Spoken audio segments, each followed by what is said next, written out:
everybody who is a fan of the UFC and MMA and all of that, they all have their dream matchups that they wish they've seen. They all have these matchups that they look at and they're like, I wish these got to happen. And just kicking it off, fast and easy, I'll be going through my 5 dream matchups that I wish happened in the UFC. And in these scenarios, both of these guys are in their prime. You know, like peak of their skill. Wherever you think that would be, it would be the peak of their skill. And so it's like an even matchup. And let's just get into it. Starting off at number 5, I got Ngannou versus John Jones. Now, you probably saw that Steam thing, didn't you? Yeah, that's gonna be a little bit annoying.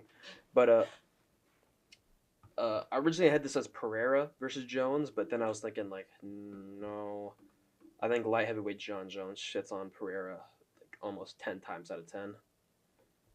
But Ngannou versus John Jones, I think it's a lot more even.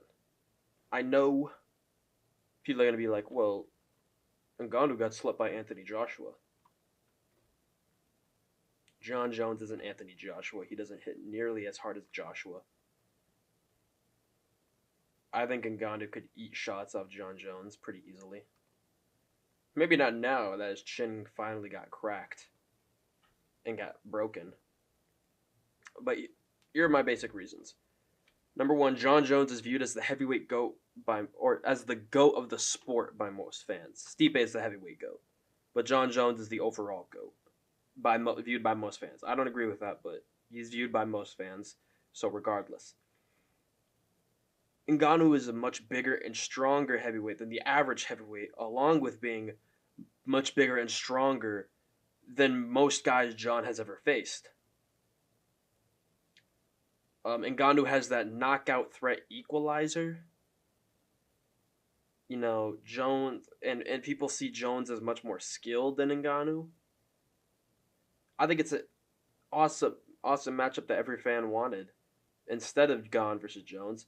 And honestly, UFC, just give this motherfucker. You should have just guaranteed him the Tyson Fury fight. No, you should have said, listen, if you win, we'll guarantee you the Tyson Fury fight. And then guess what? You're a UFC champion, beats Tyson Fury. Oh my God, yeah, our guy Francis Ngannou, he beat John Jones and Tyson Fury. So, look who we have and look at boxing. And they kind of fumbled with that.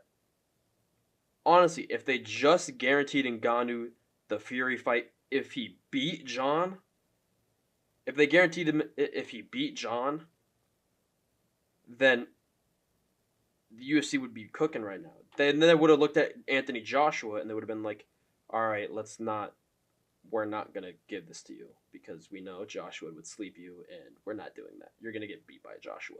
And he would have been like, oh, okay. And Ngannou versus Fury, with Ngannou as the UFC champion, if he beat John Jones, would have made it a lot better. I'm going off on a tangent, but this would be my number 5. Number 4, I think Demetrius Johnson versus Davison Figueiredo would have been fucking awesome. Demetrius Johnson is, the flyweight GOAT. There's no debate about that right now. Davison Figueiredo is, in my opinion, the most violent lightweight. Did I say flightweight? Flyweight. On top of that, he's massive. He was a massive flyweight. He's massive. He was violent. If you look at either of his fights against Joseph Benavidez, he choked both Joseph Benavidez unconscious. And then when Benavidez woke up, he was screaming in terror. Like you could see Figgy just like walking around the cage, kind of like his hands on his face, and then you hear in the background, ah! And I'm like, when I heard that for the first time, I was like, holy shit, dude. He fucking choked him unconscious and gave him night terrors. Demetrius Johnson, he gets a lot of flack for his resume, saying he didn't really fight anyone notable.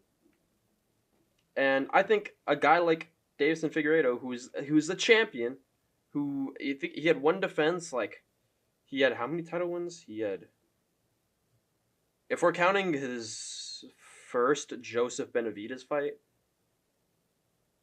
he would have four because he beat Joseph Benavidez the first time. Then he beat him in a rematch, in which he made weight and actually earned the belt. He beat Alex Perez. He drew with Moreno. Beat him in the third fight. I feel like I'm missing one other. Let me look really quick, just really quick, because I know he beat Moreno Benavides twice, and then he beat Perez. I just need to make sure I'm not missing one other. No, not yeah, nope. I'm not missing another one. All right, that's what I expected. Uh, but yeah, it would have been a great matchup that I think would have gotten Demetrius Johnson the respect he deserved, and probably would have been a fight that I think fans would have gotten excited for. You see Davison Figueiredo and Demetrius Johnson at this point, you're probably thinking, oh shit, I can't fucking wait for this. I think it's an all-around fun matchup, and I think it would see if Johnson's skills can hold up against the sheer power and physical strength of a guy like Figgy, who is also very skilled. You can't get to the top just by being big and strong. You have to have some amount of skill, and I think it would see if Johnson's skills can hold up against a guy like Figueiredo. Number 3, McGregor versus Volkanovski. Oh, I put a hashtag or a slash there or slant. Fucking separator. I don't know what it's called. I forget the name of it. Prime Volk. He was an absolute beast. Prime McGregor was an absolute beast. Let's not act like McGregor at featherweight wasn't the best version of McGregor ever. And I mean, this fight would be at featherweight. So if we're going off of each fighter at their best, let's say McGregor in the Aldo fight, even though we don't know how good he would have done, but he slept Aldo in 10 seconds. 13, really. So obviously, pretty fucking good.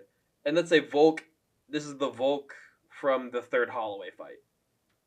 This is the Volk from the third Holloway fight, or the Islam Makhachev fight, if you're wondering. But it would be at featherweight, so the third Holloway fight is what I'm going with. I think McGregor's speed and power would be a little bit tough for Volk, and McGregor does have a longer reach than Volk. One of the only people who has a longer reach than Volk. I think it'd be a great matchup that if it happened before Toria in the second Islam fight, and prime for prime, it would probably solidify Volk as the featherweight GOAT because he would have beaten every other featherweight champion. Because it would have been he would have had wins over Holloway, Aldo, and McGregor. I think that would solidify it no matter what. And just think of the pay-per-view buys and the press conference. I don't think this is the matchup that gets me excited, but a different featherweight prime for prime matchup against two featherweight champions that gets me even more excited. I think Ilia Topuria versus Jose Aldo is a phenomenal fight. So let's put it like this: since Ilia is currently 27, we'll put Aldo at 27 because this is in close to the peak of his title reign. At this point, he would have had including WEC 6 defenses. This would have been before the McGregor knockout that people say supposedly changed him and automatically took him out of his prime. So this is for all the Aldo fans. And I mean, both guys are similar builds with similar attributes, not similar styles. We all know Ilia Topuria is a much better, has a much more heavy boxing style, while Aldo kind of has that kickboxing Thai style. chopping away with the leg kicks while Toria is trying to get in the pocket and rip those combinations, ripping to the body and the head. They're both kind of shorter, stockier, juggernaut like fighters. Kind of tanky fighters. Both explosive. They have massive heat and they have massive power in their hands. And it would be an awesome fight between an undefeated champion and a legend of the sport in their prime. Arguably a top 5 greatest of all time. I have him at number 6 right now, but if he comes back and beat Jonathan Martinez, I'll probably put him at number 5. But honestly, it's like it's just such a fun matchup. Like, I don't care what you say. This would be a fucking amazing matchup, prime for prime. Both of these fighters at 27, it'd be awesome. And I mean, like, even then, Ilia Topuria, if he doesn't want to box, he has the takedowns. But Aldo's known for his notoriously good takedown defense. Merab wasn't able to take down Jose Aldo a single time officially. He got him down to a knee, but he wasn't able to get him on his ass. And Merab was able to take down Petr Yan. He was able to take down Henry Cejudo. Able to take down, like, Marlon Moraes. But he wasn't able to take down Jose Aldo, so I think Jose Aldo, with his, like, level of takedown defense, would probably be able to stuff most of the takedowns.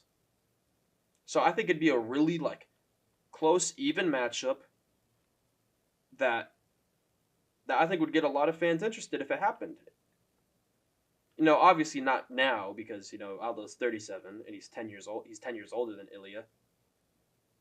But, when Aldo was in the middle of his title reign, Topuria was probably watching him on pay-per-view like, oh, look how he goes. So, obviously wouldn't happen now, but if they were both 27, I think this would get a lot of fans interested. And obviously, I think you all know who the number 1 is. Who would have guessed it? Khabib versus George St Pierre. I think it's like almost everybody's number 1 dream matchup.